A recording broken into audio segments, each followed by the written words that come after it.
Hello dear students, welcome to my YouTube channel TSK study material.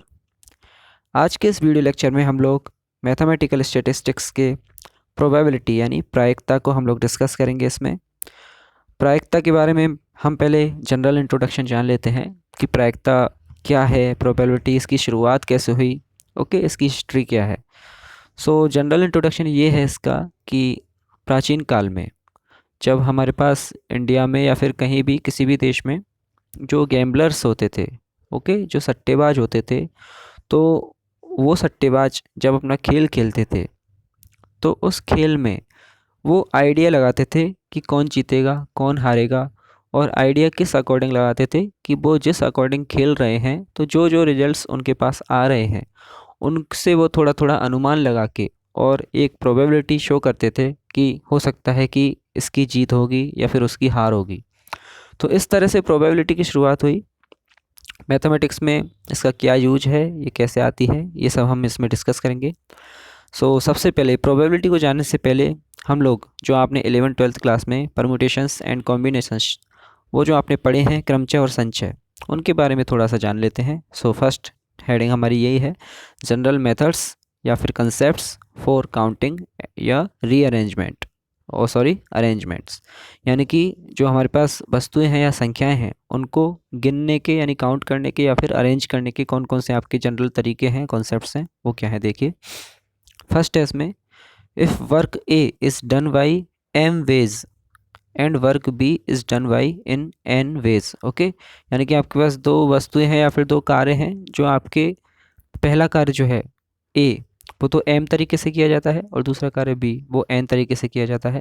Then work A और B will be done by M plus N ways, okay. ये आप पढ़ चुके हो 11th-12th class में। यानी कि ए या बी में से कोई भी एक काम हो, एटलीस्ट वन, तो उसके जो तरीके होंगे वो कैसे होंगे, एम प्लस एन तरीके से वो काम किया जा सकता है। दूसरा है इसमें work A and B.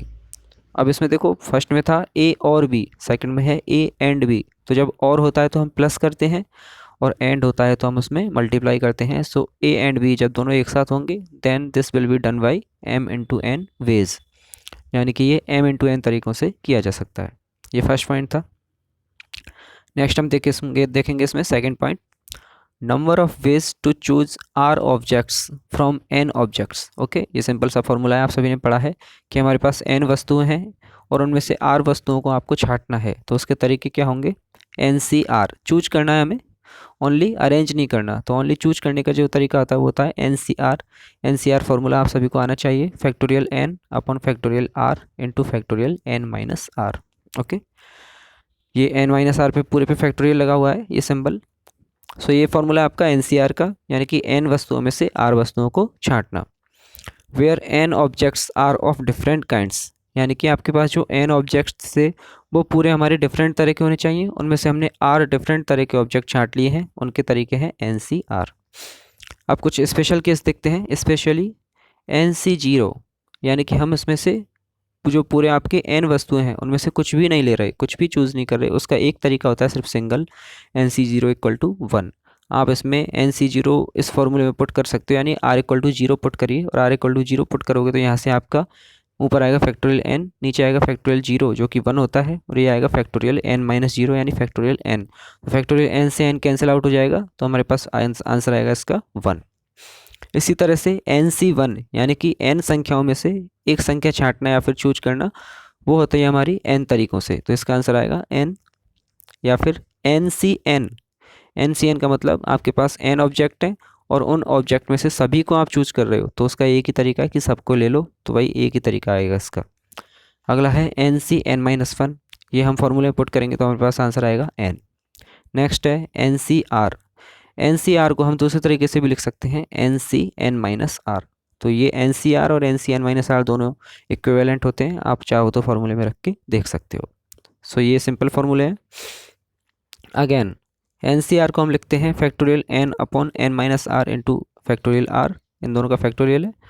Open करते हैं इसको, ऊपर आएगा आपका n minus 1, n minus 2 and so on, चलते हम गए, n माइनस r माइनस 1 आएगा, फिर अगली टर्म आएगी n माइनस r और n minus r plus 1 dot dot dot 1 2 3, वहाँ तक हमारा जाएगा तो हमने ऊपर लिख दिया इसको n, n-1, n-2, n-r-1 into n-r का फैक्टोरियल। ये जो रिमेनिंग टर्म्स थी हमने उसको एक साथ लिख दिया n-r का फैक्टोरियल अपॉन नीचे आपका n-r factorial into r factorial. ये कैंसिल आउट हो जाता है। सो NCR का फॉर्मूला आता है n, n-1, n-2 and so on n-r+1 upon नीचे आएगा आपका r फैक्टोरियल यानी कि 1 2 3 dot dot dot r multiply by r। सो ये है हमारे सिंपल फार्मूलाज। नेक्स्ट कंसेप्ट देखते हैं इसमें हम total number of ways of arranging n different objects in A line into different ways into different orders. ठीक है, यानी कि आपका हमारे पास n वस्तुएं हैं और उन n वस्तुओं को आप एक लाइन में अरेंज करना चाहते हो, एक पंक्ति में अरेंज करना चाहते हो, तो उनको जो अरेंज करने की टोटल नंबर ऑफ वेज हैं तो हम उनको फैक्टोरियल n तरीके से अरेंज कर सकते हैं। ओके, सिंपल सा है। नेक्स्ट है हमारा total number of ways for arranging n different objects around a circle या फिर सर्कुलर टेबल। तो हमने ऊपर वाले में तो इनको एक लाइन में अरेंज किया था और इसमें हम करेंगे इनको एक सर्किल में या फिर सर्कुलर टेबल के अराउंड, उसके चारों ओर अरेंज करेंगे। n डिफरेंट ऑब्जेक्ट हमारे पास है तो इसके जो डिफरेंट वेज हैं वो कितने होंगे। फर्स्ट है इसमें when the clockwise and anti clockwise orientation are different. तो यदि हम सर्किल हम बना रहे हैं, ओके, ये हम सर्किल जो टेबल है हमारी, अब टेबल के चारों ओर हमने वो जो है अरेंज कर दिए, चारों ओर वस्तुएं हैं जो। अब उन ऑब्जेक्ट्स में यदि हमारा क्लॉकवाइज और एंटी क्लॉकवाइज दोनों तरीके यदि हमारे डिफरेंट डिफरेंट माने जाएं, हम अज्यूम करें, तो हमारे टोटल जो नंबर ऑफ वेज आएंगे वो आएंगे फैक्टोरियल n-1। और यदि हमारा क्लॉकवाइज और एंटी क्लॉकवाइज दो तरह का जो ओरिएंटेशन है वो सेम हो, डिफरेंट नहीं हो, तो हम उसको फिर 2 से डिवाइड कर देंगे।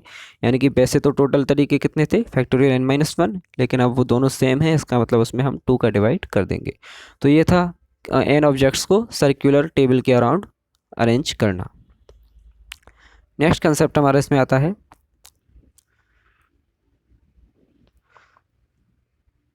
देखते हैं यहाँ से total number of ways to arrange and total number of ways to arrange all different objects from n different objects. Okay, हमारे पास n डिफरेंट ऑब्जेक्ट्स हैं, उनमें से आल डिफरेंट ऑब्जेक्ट्स हमें अरेंज करने हैं और किस में करने हैं, इन ए रो, पंक्ति में अरेंज करने हैं। तो आपका तरीका क्या होगा, अरेंज में हम जब करेंगे तो इसमें हमारा परम्यूटेशन आ जाता है यानी p आ जाता है। जब हम ओनली चूज़ करते हैं तो आता है NCR, C आता है वहाँ पे, और हमें इनको अरेंज भी करना है तो आएगा आपका p, यानी कि NPR, यानी कि n ऑब्जेक्ट्स में से r ऑब्जेक्ट्स को अरेंज करना लाइन में। ओके, इस एक रो में। इसका आंसर आता है, ये फॉर्मूला है, इसको आप याद रखना, factorial n upon factorial n-r। यानी आपका जो ऊपर नीचे जो सबस्क्रिप्ट है उसको हम यहाँ पे सब्सट्रैक्ट कर देते हैं n में से, तो factorial n upon factorial n-r equal two factorial n upon, हाँ ये मैंने सेम सिंबल बस चेंज किया है, ये फैक्टोरियल का सिंबल ये भी होता है और फैक्टोरियल का सिंबल ये भी होता है। अगेन NPR को हम लिख सकते हैं NCR इंटू फैक्टोरियल r, ये हम करके देख सकते हैं रफ में, आप लोग देखना। NCR क्या होता है, factorial n upon factorial r into factorial n-r, और इंटू फैक्टोरियल r, जब इसको कैंसिल आउट हो जाएगा ये फैक्टोरियल r, तो हमारे पास सेम ये बच जाएगा factorial n upon factorial n-r। Specially अब हम देखें कि r की जगह 0 पुट करें तो NP0 हमारे पास 1 आएगा। ओके, यहाँ पे आप पुट कर सकते हो। एंड NPN यानी r की जगह आपको n पुट करना है, तो r की जगह n पुट करेंगे तो नीचे आएगा 0 का फैक्टोरियल 1, तो आपका ऊपर बच जाएगा फैक्टोरियल n। सो ये सिंपल फार्मूलेज हैं। नेक्स्ट हम देखते हैं total number of permutations of n objects. Okay, हमारे पास n वस्तुएं हैं, उनको आपको परम्यूटेशन यानी अरेंज करना है, आउट ऑफ विच, जिनमें से p objects are of first type, यानी कि जो n ऑब्जेक्ट्स हैं उनमें से जो p वस्तुएं हैं वो तो आपके एक तरह की हैं, अलग तरह की, यानी फर्स्ट टाइप की हैं वो। q objects are of second types, तो आपका जो q ऑब्जेक्ट्स हैं वो दूसरे तरीके से हैं, और r objects are of third type. तो इन n वस्तुओं में से p वस्तुएं अलग तरह की हैं, q वस्तुएं अलग तरह की हैं और r वस्तुएं अलग तरह की हैं। एंड द रिमेनिंग, अब बच्चे कितने हैं आपके पास, n minus p minus r, और सॉरी यहाँ पे माइनस q और आएगा, यहाँ पे माइनस q और कर लेना आप लोग सभी, n minus p minus r minus q are all different. तो हमने क्या देखा कि हमारे पास n वस्तुएं हैं, उनमें से p अलग हैं, q अलग है, r अलग है, और बाकी जो n minus p minus Q minus R हैं, ये सभी अलग हैं। तो इन सबको अरेंज यदि हम एक लाइन में करें तो इसके जो टोटल परम्यूटेशंस आएंगे वो आएंगे। वैसे तो हमारे पास होता है फैक्टोरियल n, लेकिन अब ये जो सेम है, जो सेम होती हैं, सिमिलर होती हैं, उनको हम डिवाइड कर देते हैं, यानी कि factorial p, factorial q, factorial r। तो ये तरीके हैं परम्यूटेशंस के। नेक्स्ट है हमारा इफ़ रिपीटेशन अलाउड। ओके, यदि हम इसमें रो में हमारे पास कोई पंक्ति है, उसमें हम संख्याएं जमा रहे हैं, उसमें रिपीटेशन अलाउ है, यानी कि उसमें हम एक ही ऑब्जेक्ट को या फिर एक डिजिट को एक बार और दोबारा रिपीट करके लिख सकते हैं जितनी भी बार हम उसको चाहें, तो रिपीटेशन अलाउ है। Then total number of permutations, तो हमारे पास टोटल नंबर ऑफ़ परम्यूटेशंस कितने होंगे, of r objects out of n objects, यानी कि एन में से आर वस्तुओं को यदि हम एक पंक्ति में जमा रहे हैं लेकिन रिपीटेशन अलाउ है, तो हम देखेंगे कि जितने भी आपके इसमें आपके ब्लॉक्स आएंगे, उन ब्लॉक्स में सभी में एन एन एन कितनी बार आएगा, आर टाइम्स, तो हमारे पास ये आ जाएगा n to the power r. Okay, तो ये थे हमारे सिंपल कंसेप्ट्स परम्यूटेशंस और कॉम्बिनेशंस के, जो 11th-12th में आप सभी ने ये पढ़े होंगे अच्छे से और इन पे बेस्ड क्वेश्चन भी किए होंगे। यहाँ पे मैंने इनका बेसिक आइडिया और फॉर्मूले आपको समझा दिए हैं। अब हम हमारे टॉपिक पे आते हैं, प्रोबेबिलिटी यानी प्रायिकता। प्रायिकता में आपका सबसे पहला टॉपिक है और पहली इसमें डेफिनेशन है एक्सपेरिमेंट, यानी जिसको हम हिंदी में बोलते हैं अभिप्रयोग या फिर प्रयोग। इसकी डेफिनेशन सबसे पहले हिंदी में मैं आपको समझाता हूँ। किसी भी संदर्भ का कोई प्रयोग या फिर कोई कार्य जिसके पहले से घटित निश्चित परिणामों में से कोई एक परिणाम आना निश्चित हो, अभिप्रयोग कहलाता है। ओके, तो हिंदी में इसको समझिए कि यदि हमारे पास हम कोई कार्य कर रहे हैं और उस कार्य का आपको पहले से पता है कि इसके ये रिजल्ट्स आएंगे, यानी हम जानते हैं कि उनका कम से कम एक रिजल्ट तो ये आएगा, तो ऐसे किसी भी कार्य को हम क्या कहते हैं, अभिप्रयोग। ओके, इंग्लिश में इसको मैं बताता हूँ। एनी एक्सपेरिमेंट और work of any reference where any one result of pre decided results comes definitely is called an experiment, यानी कि हम यदि कोई एक्सपेरिमेंट या फिर कोई वर्क कर रहे हैं तो उसको अपन अभिप्रयोग या फिर एक्सपेरिमेंट कब बोलेंगे, यदि उसके जो प्री डिसाइडेड रिजल्ट्स हैं, यानी हमें पता है कि ये आंसर आएंगे, तो उनमें से कम एक, एनी वन रिजल्ट, कम से कम एक रिजल्ट तो उसका कम्स डेफिनेटली ज़रूर आता है, उसको हम कहते हैं एक्सपेरिमेंट। इसका मैंने एग्जाम्पल भी दे रखा है। For example tossing a fair coin, यानी आपके पास एक सिक्का है और उस सिक्के को आप उछाल रहे हो, तो जानते हो कि भाई सिक्का उछालेंगे तो उस पर हेड या फिर टेल दो ही रिजल्ट आएंगे, बिकॉज वो ज़मीन पे गिरेगा। ओके, अब इसमें हमने यहाँ पे फेयर कॉइन लिखा है, इसका मतलब भी आप लोग समझ लो। फेयर का मतलब है हमारा, हिंदी में इसको बोलते हैं निष्पक्ष सिक्का। फेयर कॉइन का मतलब निष्पक्ष सिक्का। सो निष्पक्ष से क्या मतलब है आपका, कि ये जब हम इसको उछालेंगे तो ये ज़मीन पे ही गिरेगा। ओके, पहली बात तो ये। दूसरा, इसके दोनों तरफ हेड और टेल बने हुए हैं।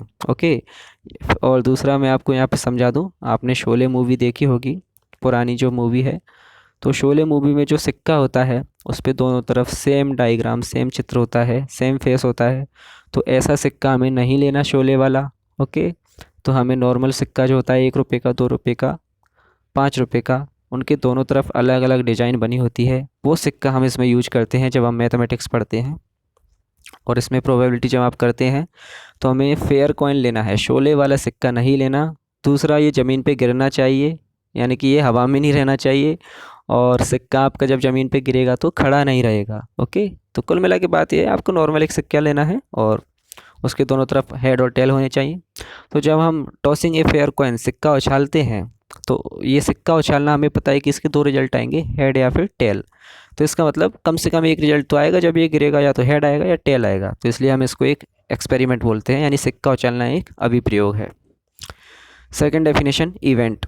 इवेंट क्या होती है हिंदी में, देखो, प्रत्येक संभावित परिणाम या संभावित परिणामों के समुच्चय का कोई भी उपसमुच्चय एक घटना कहलाती है। अब जैसे आप ऊपर वाला ये एग्जांपल ले लो कि हमारे पास एक फेयर कॉइन है, हमने वो उछाला, हमें पता है इसकी 2 रिजल्ट आएंगे। सो देखो, एवरी पॉसिबल रिजल्ट्स और any subset of the set of all possible results of an experiment is called an event. तो हमारे पास एक्सपेरिमेंट क्या है, सिक्का उछालना। सिक्का उछालना के हमें 2 रिजल्ट्स पता हैं, आउटकम्स पता है कि आउटकम इसके क्या क्या आएंगे, एक तो हेड आएगा और टेल आएगा। तो और हेड और टेल जो भी रिजल्ट्स हैं उनका यदि हम एक सेट बना लें तो उस सेट को हम क्या कहते हैं, हाँ, दोनों को यदि मिला के सेट बनाएंगे तो वो होगा हमारा एक्सपेरिमेंट। और उस एक्सपेरिमेंट के अंदर, यानी उस सेट के अंदर जो जो भी आपके एलिमेंट होंगे, पॉइंट होंगे, वो हमारे सारे पॉइंट एक इवेंट को शो करेंगे, या फिर उस एक्सपेरिमेंट के सेट का कोई भी यदि हम सबसेट लें, कोई भी सबसेट उपसमुच्चय लें, तो वो भी हमारा एक इवेंट कहलाती है। ओके, तो इसका मतलब यदि आप सिक्का उछाल रहे हो तो सिक्का उछालने में आपकी इवेंट क्या क्या है, एक तो हेड आना, एक टेल आना। ओके, इस तरह से हमारी ये दो इवेंट होती हैं। नेक्स्ट डेफिनेशन, एग्जॉस्टिव इवेंट्स और क्लास, हिंदी में इसको बोलते हैं निशेष घटनाएं। ये क्या होती हैं? All the possible results of an trial और experiment are called exhaustive events. यानी कि हम कोई एक्सपेरिमेंट कर रहे हैं तो उसके जितने भी पॉसिबल आउटकम्स हैं, जितने भी रिजल्ट्स हैं, जैसे सिक्का उछाल रहे तो हमें पता है इसके दो रिजल्ट्स हैं, तो वो दोनों आपके क्या कहलाते हैं? एग्जॉस्टिव इवेंट्स, यानी कि निशेष घटनाएं कहलाते हैं। ओके, ये डेफिनेशंस हैं, आपको याद होनी चाहिए, समझ में भी आ गई होंगी।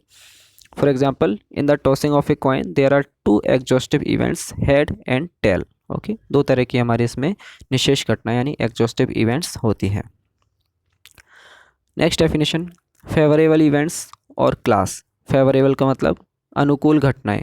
ओके, अनुकूल से आप समझ ही सकते हो, जैसे हम कहते हैं कि अभी सर्दी हो रही है बहुत ज़्यादा, और हम कह रहे हैं कि सर्दी हमारे अनुकूल नहीं है, यानी फेवरेबल नहीं है, हमें तो गर्मी का मौसम अच्छा लगता है, इसका मतलब आपको गर्मी फेवरेबल है, गर्मी आपके अनुकूल है। तो अनुकूल का मतलब आप समझ गए होंगे। अब इसका मैथमेटिकल मीनिंग देखो, number of possible results of an experiment. Okay, यानी आपके पास कोई एक्सपेरिमेंट आप कर रहे हो, उसके पॉसिबल रिजल्ट्स आपको पता है और वो कितने हैं वो काउंट कर लो, तो number of possible results of an experiment in which a special event या फिर कोई particular event can be held या conducted are called favourable events. यानी मतलब क्या हुआ कि हमारे पास एक एक्सपेरिमेंट है और उस एक्सपेरिमेंट की आपको एक इवेंट लेनी है। ओके, एक्सपेरिमेंट आप समझ गए होंगे, जैसे हम सिक्का उछाल रहे हैं तो सिक्का उछालना एक क्या है? एक्सपेरिमेंट, और उसकी जो इवेंट्स हैं वो क्या है? हेड आना या फिर टेल आना। तो उन दोनों में से किसी भी एक पर्टिकुलर इवेंट को हम ले लेते हैं, तो उस पर्टिकुलर इवेंट के लिए कितने पॉसिबल रिजल्ट्स हैं, तो हम जानते हैं कि जब आप सिक्का उछालते हो तो हेड जो है वो एक, मतलब हेड और टेल दो रिजल्ट्स हैं, तो यानी कि एक बार हेड आ सकता है या फिर अगली बार टेल आ सकता है, तो इसका मतलब दो ही पॉसिबल आपके पास रिजल्ट्स हैं। तो देखिए इसका एग्जाम्पल मैंने क्या लिख रखा है, in the throwing of A dice. चलो हम डाइस का एग्जाम्पल ले लेते हैं, जो पासा उछालते हैं। ओके, पासा फेंकते हैं। पासा आप सभी जानते हो, पासा आपका एक क्यूबिकल शेप होती है जिस पे 1 से लेकर 6 तक की जो डिजिट्स हैं वो लिखे हुए होते हैं उनके सभी फेसेस पे। तो पासा क्या होता है आपको मैंने बता दिया। अब पासे को हम यदि फेंकें, then the favourable events. Okay, तो आप यहाँ पे देखेंगे the favourable events to appear an even digit are 3, 2, 4, 6। इसको समझो कि यदि आप एक पासा फेंक रहे हो तो पासा फेंकते टाइम हम एक इवेंट ले रहे हैं, और इवेंट क्या ले रहे हैं? आप इवेंट अपने मन से कुछ भी ले सकते हो, जैसे हमने इवेंट ले ली कि हमारा जो डिजिट है वो इवन डिजिट आना चाहिए। ओके, सम संख्या आनी चाहिए। तो हम जानते हैं कि पासे पे 1 से लेकर 6 तक के डिजिट होते हैं, 1, 2, 3, 4, 5, 6। उनमें से हमें पता है कि इवन नंबर्स कौन से हैं? 2, 4 एंड 6।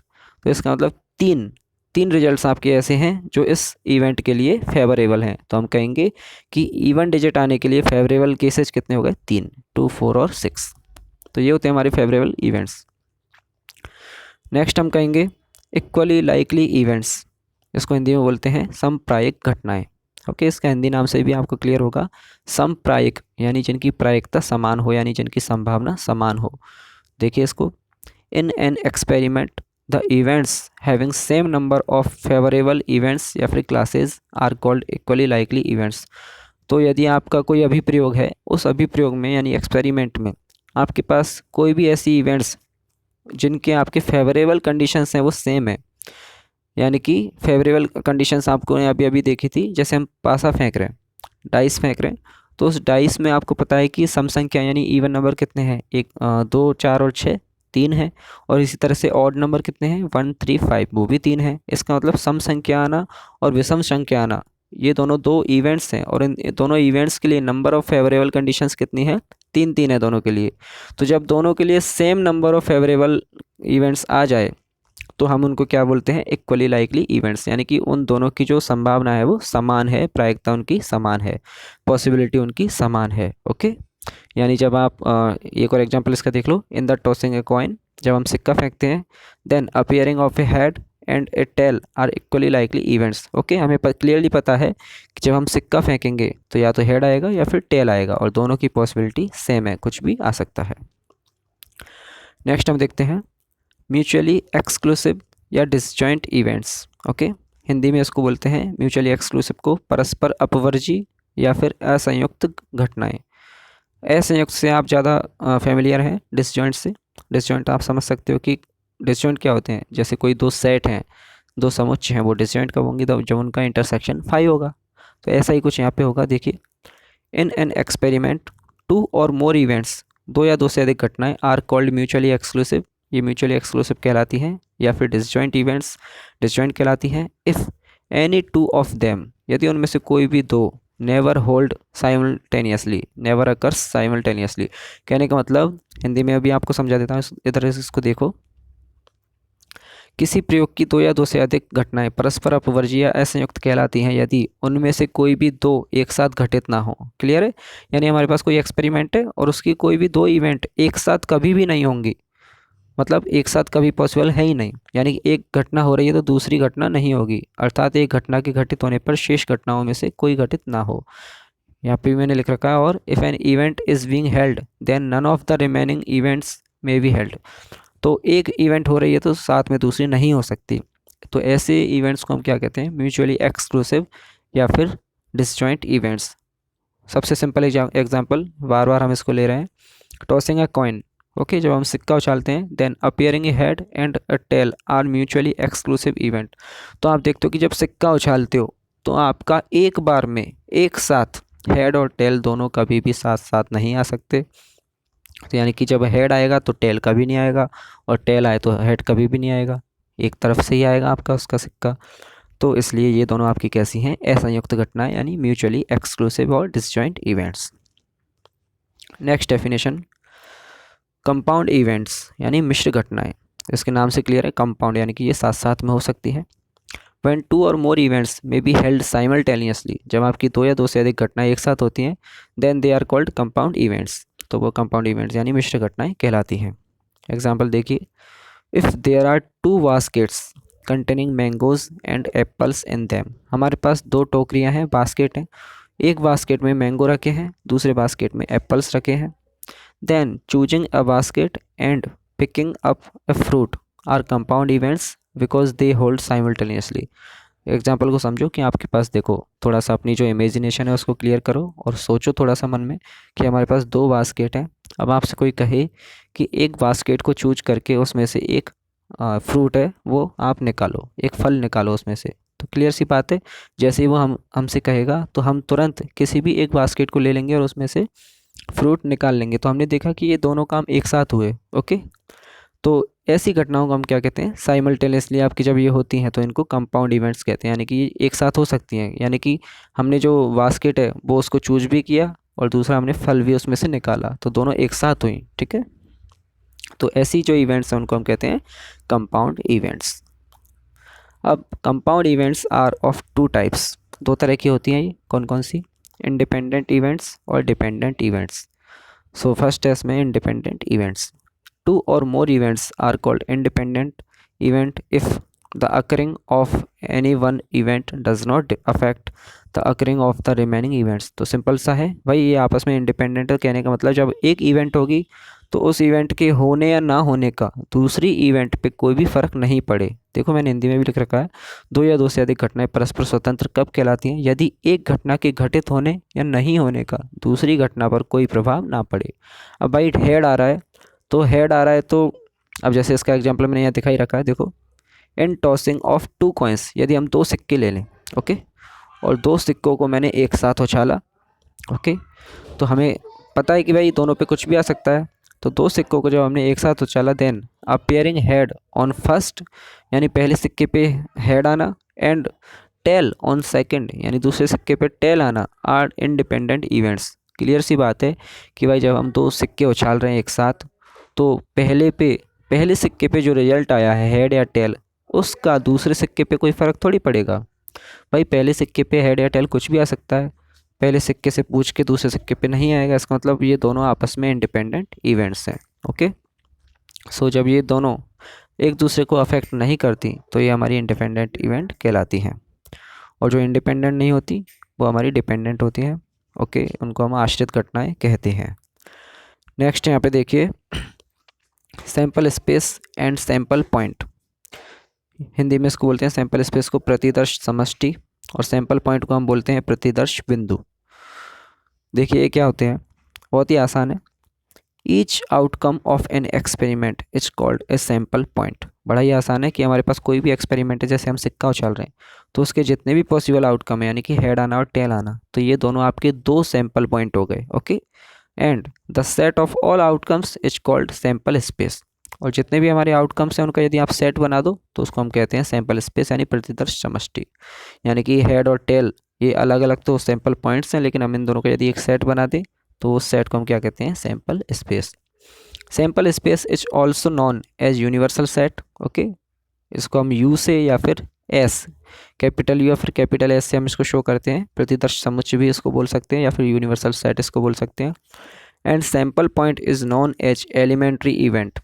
यानी आपका जब सिक्का उछाल रहे हो तो उसमें हेड और टेल ये जो दोनों हैं, तो हेड आना और टेल आना, इन दोनों को हम बोलते हैं एलिमेंट्री इवेंट्स यानी प्रारंभिक घटनाएं, या फिर सिंपल इवेंट यानी सरल घटनाएं। तो क्लियर सी बात है, कोई भी एक्सपेरिमेंट हो उसके जितने भी पॉसिबल आउटकम्स हम लिख सकते हैं, जानते हैं, तो वो तो हमारे होंगे सैंपल पॉइंट्स, और उनका यदि सेट बना दे तो वो हमारा क्या कहलाएगा उस केस में, यूनिवर्सल सेट। Next note. अब मैंने एक नोट डाल के आपको बता रखा है, the different subsets A comma B comma C E T C, यानी आपके पास बहुत अलग अलग डिफरेंट सबसेट्स हैं A B C E T C of a sample space are called events and their elements which are the outcomes are called sample points. तो ये भी बड़ा सिंपल है, इसको समझिए कि हमारे पास एक सैंपल स्पेस है। ओके, सैंपल स्पेस का मतलब कोई आप एक्सपेरिमेंट कर रहे हो, वो पूरा एक्सपेरिमेंट है आपके पास, और सैंपल स्पेस का मतलब क्या हो गया कि उस एक्सपेरिमेंट के जो रिजल्ट्स हैं, आउटकम्स हैं, वो हमने एक सेट बना के रख रखे हैं। अब यदि उस सेट में से हम ए एक सबसेट बनाएं ए, यानी कुछ एलिमेंट्स आपने उसमें से ले लिए और ए बना दिया, फिर कुछ एलिमेंट्स ले लिए उनमें से हमने कैपिटल बी बना दिया, फिर कुछ एलिमेंट्स ले लिए उनमें से हमने कैपिटल सी बना दिया, तो ये जो ए बी सी ये हमारे जो सबसेट्स हैं इनको हम अलग अलग इवेंट्स कहते हैं, यानी कि ए, इवेंट बी और इवेंट सी, इस तरह से। और इन इवेंट्स के अंदर जो भी आउटकम्स होंगे, इनके जो पॉइंट्स होंगे, उनको हम क्या कहते हैं, सैंपल पॉइंट कहते हैं। ये बड़ी सिंपल सी बात है। Sample points are represented by n A. Okay, ये नंबर है, जैसे हमने ए कोई इवेंट ले ली तो ए इवेंट में कितने सैंपल पॉइंट है उसको हम कहेंगे एन ऑफ ए। इसी तरह से बी इवेंट में कितने सैंपल पॉइंट है, n of B, n of C, etc। These sample points are equally likely. अब देखो, हम यदि कोई एक्सपेरिमेंट लिख रहे हैं तो उस एक्सपेरिमेंट में जितने भी सैंपल पॉइंट्स होते हैं, तो यहाँ से एक चीज़ क्लियर हो गई होगी, जो सैंपल पॉइंट है उनको हम रिपीट नहीं करते। तो जैसे हम पासा फेंक रहे हैं तो पासे फेंकने में हमारे पास 6 सैंपल पॉइंट है, 1 2 3 4 5 6, 6 डिजिट उसमें आ सकती हैं। तो आप ये देखिए, ये जितने भी सैंपल पॉइंट है वो इक्वली लाइकली होनी चाहिए पहली बात तो, यानी कि हम जब पासा फेंक रहे हैं तो हमें पता है उन 6 अंकों में से कोई भी अंक आ सकता है, सभी की समान पॉसिबिलिटी है, इक्वल पॉसिबिलिटी है, इसका मतलब वो इक्वली लाइकली है। दूसरा, वो म्यूचुअली एक्सक्लूसिव भी होने चाहिए। म्यूचुअली एक्सक्लूसिव का मतलब वो उनमें से कोई भी दो एक साथ आपके नहीं आए। जैसे हम पासा फेंक रहे हैं तो कभी भी एक और दो एक साथ नहीं आएगा भाई, एक आएगा कभी, कभी दो आएगा, कभी तीन आएगा। ऐसे ही हेड और टेल भी एक साथ नहीं आ सकते। तो जितने भी सैंपल पॉइंट वो इक्वली लाइकली होने चाहिए, म्यूचुअली एक्सक्लूसिव होने चाहिए, एंड एग्जॉस्टिव भी होने चाहिए। एग्जॉस्टिव का मतलब मैंने आपको समझाया था। एग्जॉस्टिव क्या होता है कि कोई भी सैंपल स्पेस है, उसके जितने भी जो हैं सैंपल पॉइंट्स हैं वो सारे आपके एग्जॉस्टिव होते हैं। ओके, निशेष घटनाएं होती हैं। एक नोट डाल के मैंने लिख रखा है यहाँ पे, एन ऑफ यू, यू क्या है आपका, कैपिटल यू यानी sample space, equal to capital N, where capital N is total number of events. तो जो सैंपल स्पेस होता है, सैंपल स्पेस होता है, उसमें यदि हम देखें एन ऑफ यू, यानी कि उसके कितने सैंपल पॉइंट्स हैं। ओके, एन क्या होता है, small n, number of sample points. तो वो मैंने लिख दिया कि जितने उसमें total number of sample points होंगे वही उसका कैपिटल एन के इक्वल होगा। एक एग्जांपल देखिए, इन ए थ्रो ऑफ ए डाइस, हमने एक पासा फेंका, डाइस फेंका, देयर आर 6 पॉसिबल आउटकम्स। हमें पता है कि पासा फेंकते तो 6 पॉसिबल आउटकम्स हैं, 1 2 3 4 5 6। Okay, these are sample points. तो ये जितने भी पॉसिबल आउटकम्स होते हैं इनको तो अपन क्या बोलते हैं, सैम्पल पॉइंट्स। और यदि हम इनका एक सेट बना लें then U equal to set of 1 2 3 4 5 6 is called sample space. तो बहुत ही आसान डेफिनेशन है। अगला नोट देखिए, इवेंट। इवेंट के बारे में हमने दोबारा बता रखा है, तो एक बार और इसको समझो। Every subset of capital U is called an event. यानी हमारे पास U क्या है, सैम्पल स्पेस है, तो सैम्पल स्पेस का कोई भी सबसेट होगा तो उसको हम एक इवेंट बोलेंगे। Two events A and B are mutually exclusive. दो इवेंट्स हमारी म्यूचुअली एक्सक्लूसिव यानी परस्पर अपवर्जी या फिर डिसजॉइंट होंगी if A intersection B is equal to 5। यानी कि दोनों का इंटरसेक्शन 5 होना चाहिए, यानी कि इन दोनों के सेट में कोई भी कॉमन चीज़ नहीं होनी चाहिए। कहने का मतलब दो घटनाएं हमारी म्यूचुअली एक्सक्लूसिव कब होंगी, जब वो दोनों एक साथ नहीं घटेंगी, और एक साथ नहीं घटेंगी का मतलब उनमें उनका जो इंटरसेक्शन होगा वो 5 होगा। थर्ड है एग्जॉस्टिव इवेंट्स। तो इसको भी दोबारा समझो। इवेंट्स, हमारे पास बहुत सारी इवेंट्स हैं A1 A2 A3 dot dot dot AN of an experiment are called exhaustive events if at least one of them occurs definitely. तो कहने का मतलब यदि हमारे पास कोई एक्सपेरिमेंट है और उसमें कुछ इवेंट्स हैं A1 A2 A3 dot dot dot AN, तो हम कह रहे हैं कि उनमें से कम एक तो ज़रूर होगी। तो इस तरह के केसेस को हम क्या कहते हैं, एग्जॉस्टिव इवेंट्स। कहने का मतलब जब यदि आप सिक्का उछाल रहे हो तो सिक्का उछालने में हमें पता है कि हेड या टेल कम से कम एक तो ज़रूर आएगा, तो हेड और टेल जो है वो है हमारे एग्जॉस्टिव इवेंट्स। और the union of exhaustive events is sample space. तो आप ये चेक करके भी देख सकते हो, हेड और टेल यदि आप दोनों का यूनियन करो तो हमारे पास सैम्पल स्पेस आ जाएगा जिसमें दो इवेंट्स होंगी, हेड और टेल। ओके, तो यानी कि A1 A2 यूनियन सभी का आप करते जाओ N तक, तो हमारा वो पूरा सैम्पल स्पेस आ जाएगा।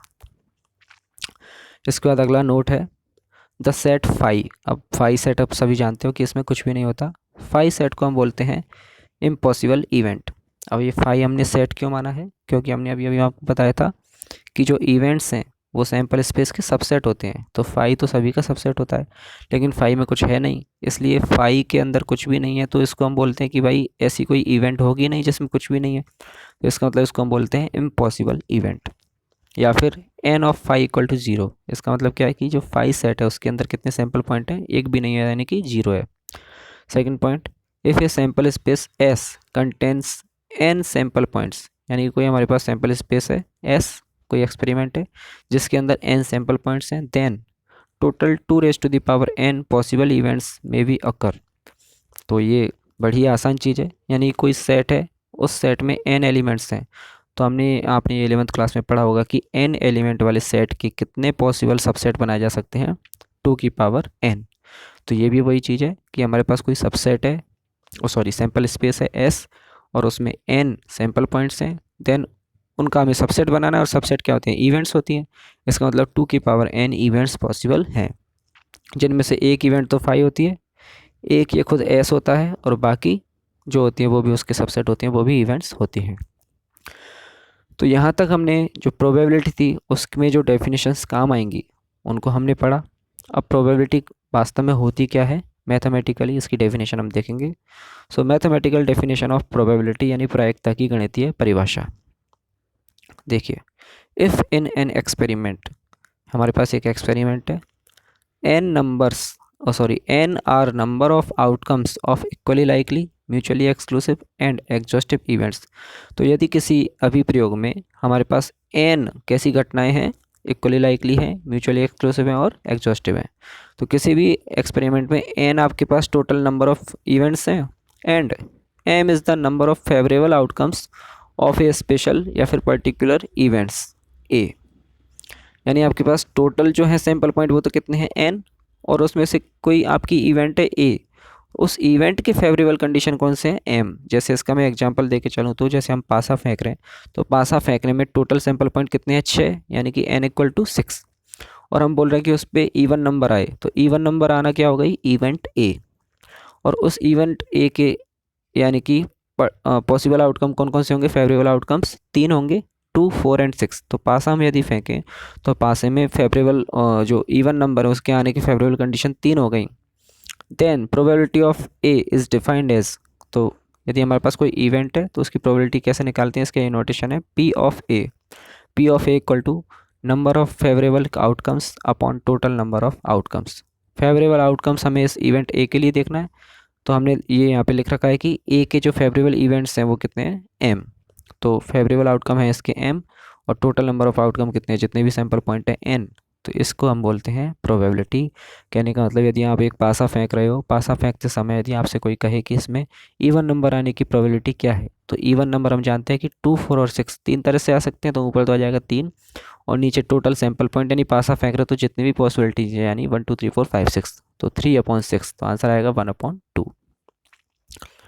और देखिए इसका आगे, प्रोबेबिलिटी और नॉन अकरिंग ऑफ ए, यानी कोई इवेंट है ए, तो हम इसमें तो हमने पढ़ा प्रोबेबिलिटी ऑफ ए यानी घटना ए घटित हो। अगला हम पढ़ रहे हैं इसकी नॉन अकरिंग यानी घटना ए घटित नहीं हो, इसकी क्या प्रायिकता होगी। तो देखिए पी ऑफ ए बार, हमने इस पर बार लगा दिया, बार का मतलब होता है इसमें नॉन अकरिंग यानी ये घटित नहीं होगी। अब ये घटित नहीं होगी तो हम जैसे एग्जांपल लेके चलें कि इवन नंबर आता है, ओके, डाइस में, तो हम बोल रहे हैं कि डाइस में इवन नंबर आए, और इसका यदि हम अपोजिट करें कि इवन नंबर नहीं आए, ओके, तो इसकी क्या प्रोबेबिलिटी होगी। तो हमें क्या करना है, number of unfavourable events outcomes of A, यानी कि आपकी जो इवेंट थी वो तो क्या थी, इवन नंबर आए, और उसका आप यदि नॉन अकरिंग बोल रहे हो कि ये घटित नहीं हो, तो हम क्या करेंगे, इसके अनफेवरेबल आउटकम देखेंगे। तो हम जानते हैं कि 2, 4 और 6 इनको यदि हम हटा दें तो बाकी जो कुछ भी बचेगा वो क्या बचेगा, ऑड नंबर बचेंगे। तो इसके अनफेवरेबल आउटकम्स कौन कौन से होंगे, 1, 3, 5, यानी कि 3 आउटकम होंगे। तो टोटल जितने थे n सैम्पल पॉइंट्स, उनमें से हमने फेवरेबल को घटा दिया n-m upon total number of outcome, वो तो ये एज इट इज है ही है। तो जब हम इसके घटित होने के लिए निकालते हैं तो ऊपर आपका आता है न्यूमरेटर में फेवरेबल कंडीशंस, और यदि हम नॉन अकरिंग निकालते हैं तो आते हैं इसमें ऊपर न्यूमरेटर में अनफेवरेबल कंडीशंस। इसका आंसर यदि आप इसको फाइंड आउट करो डिवाइड करके तो ये आएगा 1 - m/n। 1 - m/n को हम लिख सकते हैं प्रोबेबिलिटी ऑफ ए, इसको हम इधर ले आएंगे तो probability of A plus probability of A bar equal to 1, यानी कि कोई भी आपकी इवेंट है तो उसके घटित होने और नहीं होने दोनों की प्रोबेबिलिटी को हम यदि ऐड करें तो उसका आंसर आएगा हमेशा 1। ओके, नेक्स्ट हम इसमें चलते हैं।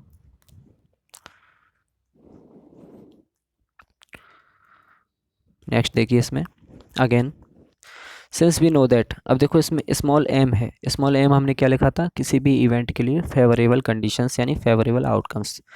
जैसे हमसे पासा फेंक रहे हैं तो उसमें इवन नंबर्स के लिए फेवरेबल आउटकम क्या है, 2, 4 और 6, तो हमारे पास 3 आउटकम है। तो जो फेवरेबल आउटकम्स है वो तो हम जानते हैं कि क्लियरली वो 0 से तो हमेशा बड़े होंगे। दूसरा वो n से लेस देन इक्वल टू होंगे, यानी कि वो आपका n भी हो सकता है और n से छोटे भी हो सकते हैं। जैसे आप पासा फेंक रहे हो तो हम कहें कि यदि पासा फेंकते समय हम यदि इवेंट अपनी तरफ से डिसाइड करें कि पासा फेंकते समय 1 से लेके 6 तक का कोई भी डिजिट आए, तो ये एक इवेंट हो गई। इवेंट क्या है, 1 से लेके 6 तक का कोई भी डिजिट आना। अब आप क्लियरली इसको देखो कि भाई पासा फेंकते तो वैसे भी 1 से लेके 6 तक ही डिजिट आते हैं, इसका मतलब स्मॉल एम की वैल्यू यहाँ पे क्या होगी, फेवरेबल कंडीशन, यानी पूरी की पूरी 6 आ जाएंगी। तो कहने का मतलब एम आपका n भी हो सकता है और n से लेस देन भी हो सकता है। अब मैंने इस पूरी इक्वलिटी में, इसमें हमने इनइक्वलिटी में n का डिवाइड किया तो इधर तो 0 है, इधर आ गया m/n, इधर 1 आ गया, और m/n को हम लिखते हैं प्रोबेबिलिटी ऑफ a, यानी कि किसी भी इवेंट की जो प्रोबेबिलिटी वो हमेशा 0 से 1 के बीच में ही होती है। 0 भी हो सकती है, 1 भी हो सकती है, और उसके बीच में हो सकती है। Therefore the probability of any event always lies between 0 and 1। अब एक नोट देखिए इसमें, प्रोबेबिलिटी ऑफ इम्पॉसिबल इवेंट, यदि कोई घटना आपकी घटित नहीं हो रही, असंभव घटना है, कभी होगी नहीं, ओके, इम्पॉसिबल का मतलब वो कभी नहीं होगी, देन उसकी जो प्रोबेबिलिटी होती है वो कितनी होती है, 0। कैसे आया ये, बिकॉज 5 सेट, भाई इम्पॉसिबल इवेंट क्या होता है, 5 होता है, 5 में हमारे पास कुछ भी नहीं है, इसका मतलब उसकी फेवरेबल कंडीशन कितनी है, 0। तो 0 upon total number of events, यानी कि 0 अपॉन आप कुछ भी करोगे तो 0 ही आंसर आएगा। दूसरा, प्रोबेबिलिटी ऑफ डेफिनेट इवेंट, इसका आपका आंसर आएगा 1। इसका एग्जांपल देखो, यदि हम कोई डाइस फेंक रहे हैं और डाइस फेंकते समय मैं इवेंट बोलूँ कि इस पर 1 से लेके 6 तक का डिजिट आए, तो ये क्लियर सी बात है कि 1 से लेके 6 तक के ही डिजिट आते हैं, इसका मतलब ये घटना जरूर घटित होगी, इसलिए इसको ये डेफिनेट इवेंट है और डेफिनेट इवेंट की हमेशा प्रोबेबिलिटी 1 आती है। नेक्स्ट डेफिनेशन अब देखिए, ये काम आता है हमारा odds in favour of event A और odds in against of event A. इसको हिंदी में बोलते हैं घटना ए के पक्ष में संयोगानुपात और अगेंस्ट का मतलब घटना ये कि विपक्ष में संयोगानुपात। ये फार्मूलेज हैं, दोनों फार्मूला आप सीखिए क्या होता है। जब हम ऑड्स इन फेवर निकालते हैं, इसके पक्ष में निकालते हैं, तो न्यूमरेटर में तो हमारे पास आ जाते हैं फेवरेबल आउटकम्स यानी कि स्मॉल m, और नीचे आ जाते हैं अनफेवरेबल। ओके, तो फेवरेबल अपॉन अनफेवरेबल ये तो होता है ऑड्स इन फेवर यानी पक्ष में संयोगानुपात यानी m upon n minus m। और यदि हम ऑड्स इन अगेंस्ट निकालते हैं यानी विपक्ष में संयोगानुपात निकालते हैं, तो वो आता है हमारा अनफेवरेबल अपॉन फेवरेबल यानी कि n minus m upon m। सो ये ओके, दोनों फार्मूला जो आपको आने चाहिए नोट कर सकते हैं आप। Next, possibility for occurring event A. Okay, जैसे हमारे पास हम कह रहे हैं कि हमारे पास कोई इवेंट है और उस इवेंट की प्रोबेबिलिटी आपको पता है, तो प्रोबेबिलिटी पता होने के बाद हम कहें कि इसकी पॉसिबिलिटी क्या है, तो वो पॉसिबिलिटी एक परसेंटेज होती है। जैसे हम कह रहे हैं कि भाई इंडिया और पाकिस्तान का मैच है और हमें दोनों की प्रोबेबिलिटी पता है कि भाई इंडिया भी जीत सकती है और पाकिस्तान भी जीत सकती है, तो दोनों की 50-50% है। तो ये 50% आया कहाँ से, इनकी प्रोबेबिलिटी से आया, क्योंकि हम देखते हैं इसका फॉर्मूला क्या होता है, प्रोबेबिलिटी ऑफ ए इंटू 100%। तो कहाँ से आया, जैसे इंडिया मैच जीतेगी यानी कि उस भाई इंडिया और पाकिस्तान दो हमारे पास सैम्पल पॉइंट हैं, और दोनों सैम्पल पॉइंट, अब हम कहें कि इंडिया की प्रोबेबिलिटी कितनी है, तो 1/2 और पाकिस्तान की भी 1/2, तो 1/2 इंटू 100 यानी 50%। तो इंडिया और पाकिस्तान में से कोई भी जीत सकता है, तो दोनों की 50-50% इसकी पॉसिबिलिटी है यानी संभावना है। यहाँ से हम प्रोबेबिलिटी निकालें तो 100 से इधर डिवाइड कर देंगे, तो प्रोबेबिलिटी वैसे क्या होती है, पॉसिबिलिटी इन परसेंट अपॉन 100। तो हम कह रहे हैं कि यदि इंडिया की जीतने की प्रायिकता जो है वो 50% है, तो वो कहाँ से आया, सॉरी, जो प्रोबेबिलिटी है वो 1/2 है, वो कहाँ से आई, 50% अपॉन 100 यानी 50/100 यानी कि 1/2। नेक्स्ट, कुछ इंपॉर्टेंट पॉइंट्स हैं। Probability of occurring at least one event from A and B. हम कह रहे हैं कि हमारे पास दो इवेंट्स हैं और उन दोनों इवेंट्स में से एटलीस्ट वन इवेंट अकर्स यानी कि कम से कम एक घटना घटित हो, और कम से कम एक के लिए हम इसमें यूज करते हैं फिर यूनियन का सिंबल है, जिसको हम बोलते हैं P of A union B. वैसे भी आप देख सकते हो कि कोई आपके पास दो सेट हैं ए और बी, तो हम कहते हैं कि ए और बी में से एटलीस्ट वन में से हमें कोई एक एलिमेंट लेना है, तो हम हमेशा उसका यूनियन करते हैं, और जब दोनों में से लेते हैं तो इंटरसेक्शन करते हैं। तो नेक्स्ट पॉइंट यही है, probability of occurring events A and B, उसको हम बोलते हैं P of A intersection B. इनके ये अभी हमने फार्मूला बताए हैं, और इनका जो एप्लीकेशन पार्ट है अभी हम इसके थोड़े अगले लेक्चर में इनके क्वेश्चंस भी करेंगे, तब समझ में आ जाएगा। नेक्स्ट आप देखिए, इसमें नोट है एक special, total number of natural numbers. अब हाँ, ये थोड़ा सा मैंने अलग से एक फार्मूला बता दिया है आपको, ये देखिए, total number of natural numbers out of n, यानी कि n नेचुरल नंबर में से इतने कितने नेचुरल नंबर हैं which are divisible by m। तो हमारे पास n प्राकृत संख्याएं हैं, n नेचुरल नंबर्स हैं, उनमें से कितनी संख्याएं m से डिवाइड होती हैं। इसका डायरेक्ट फार्मूला होता है greatest integer n upon m, where this is greatest integer function. Example देखो तो समझ में आ जाएगा। How many numbers are divisible by 7 out of first 100 natural numbers, यानी कि आपके पास 1 से लेकर 100 तक के नेचुरल नंबर हैं। अब हम कह रहे हैं कि उनमें से 7 से कितने डिवाइड होंगे, तो 7 से जो डिविजिबल होंगे वो होंगे ग्रेटेस्ट इंटीजर 100/7, तो इसका आंसर आएगा आपका 14। ओके, ये आप कैलकुलेट कर सकते हो। तो ये डायरेक्ट फार्मूला है, और IIT जैम वगैरह में ऐसे क्वेश्चंस भी आते हैं, तो ये वहाँ से ये डायरेक्ट फार्मूले से हो जाएगा। कई बार हम इनको, अब जैसे यहाँ तो हमने छोटा सा ही एग्जांपल लिया है, इसमें 100 लिया है और इसमें 7 लिया है। अब बड़ी बड़ी संख्या आ जाए कि यहाँ पे कोई और बड़ा नंबर आ जाए और यहाँ पे भी आपके पास 1 लाख आ जाए, तब कैसे निकालेंगे। तो हम परीक्षाओं में कई बार जब यदि हम ये फार्मूला नहीं जानते तो हम उसको काउंट करने बैठ जाते हैं, और उसमें लगभग हमारी 15 मिनट ख़राब हो जाती हैं। तो ये फार्मूला याद होगा तो आप 10 सेकंड के अंदर इसको कर दोगे। सिर्फ आपको डिवाइड करना है, और डिवाइड करके जो आंसर आ रहा है उसका ग्रेटेस्ट इंटीजर फंक्शन है, वो आप इसका सॉल्यूशन निकाल सकते हो। अब प्रोबेबिलिटी के कुछ एग्जांपल्स देखते हैं, बड़े ही आसान एग्जांपल हैं। What is the probability of occurring a number greater than 4 in a single throw with a die. एक डाई यानी कि डाइस को हम डाई भी बोलते हैं, ये इसका सिनोनिम है। तो एक पासा हमने फेंका और सिंगल थ्रो यानी एक ही बार फेंका।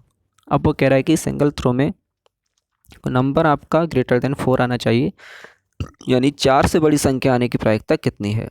तो देखिए, इसमें हमने एक पासा फेंका, इसका मतलब सैंपल स्पेस क्या हो गया, S, उसमें 1 2 3 4 5 6। तो पासा फेंकते टाइम 6 पॉसिबिलिटीज़ हैं, इसका मतलब n यानी कि जो नंबर ऑफ टोटल आउटकम्स है वो तो हो गए 6।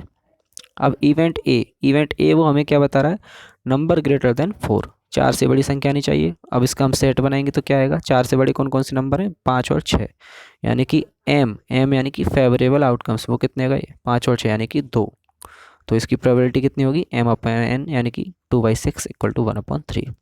इसी तरह से अगला सवाल, find the probability of not getting 1, 2 and 3 in a single throw of a die. हमने एक पासा फेंका और वो कह रहा है कि 1, 2, 3 नहीं आने चाहिए, उसकी क्या प्रोबेबिलिटी है। तो देखिए, since die is thrown once, जो हमने डाइस है वो एक बार फेंका है, इसका मतलब सैंपल स्पेस में फिर से वही 6 एलिमेंट आ गए, यानी कि n(s) = 6 आ गया, ये तो n हो गए। और ए इवेंट हमें क्या दे रखी है, नॉट गेटिंग 1, 2, 3, यानी 1, 2, 3 नहीं आनी चाहिए, इसका मतलब क्या आना चाहिए, 4, 5, 6 आना चाहिए। 4, 5, 6 यानी कि एम फेवरेबल कंडीशंस क्या हो गई, 3 हो गई। इसका मतलब प्रोबेबिलिटी क्या आएगी, जिसको मैंने ए बोल रखा है और इसका दूसरा नाम जो मैंने लिखा है वो भी आप समझ लीजिए, प्रोबेबिलिटी ऑफ 1 बार, यानी 1 नहीं आना चाहिए। इंटरसेक्शन का मतलब होता है एंड, और यूनियन का मतलब होता है और। तो मैंने लिखा है 1 बार एंड 2 बार एंड 3 बार, यानी कि 1 भी नहीं आना चाहिए, 2 भी नहीं आना चाहिए, 3 भी नहीं आना चाहिए। तो ये इसका मैंने दूसरा नाम लिख दिया है, और आंसर कितना आएगा, m/n यानी कि 3/6 यानी 1/2। सो इस तरह से इस वीडियो लेक्चर में हमने प्रोबेबिलिटी का बेसिक इंट्रोडक्शन देखा, उससे रिलेटेड सारी डेफिनेशंस देखी, परम्यूटेशंस एंड कॉम्बिनेशंस के फॉर्मूले देखे। तो आप सभी सबसे पहले तो जो 11th-12th क्लास में आपने परम्यूटेशंस कॉम्बिनेशंस के जो फॉर्मूले पढ़े हैं उन पे एक एक सवाल, दो दो सवाल आप देख लेना, उनको रिवाइज करना, तब ये लेक्चर और अच्छे से समझ में आएगा। आगे नेक्स्ट लेक्चर में हम प्रोबेबिलिटी के और जो अच्छे अच्छे सवाल हैं वो करेंगे, और प्रोबेबिलिटी चैप्टर को और आगे बढ़ाते हुए इसके जो और इम्पोर्टेंट थ्योरम्स इसमें कुछ आती हैं, जैसे वेज थ्योरम है, कंडीशनल प्रोबेबिलिटी, वो हम नेक्स्ट लेक्चर में डिस्कस करेंगे। सो तब तक के लिए आप पढ़ते रहिए। All the best. Thank you for watching this video. और आप इस वीडियो से रिगार्डिंग जो भी आपके क्वेश्चंस हैं वो आप कमेंट बॉक्स में मुझे लिख के भेज सकते हैं। Thank you.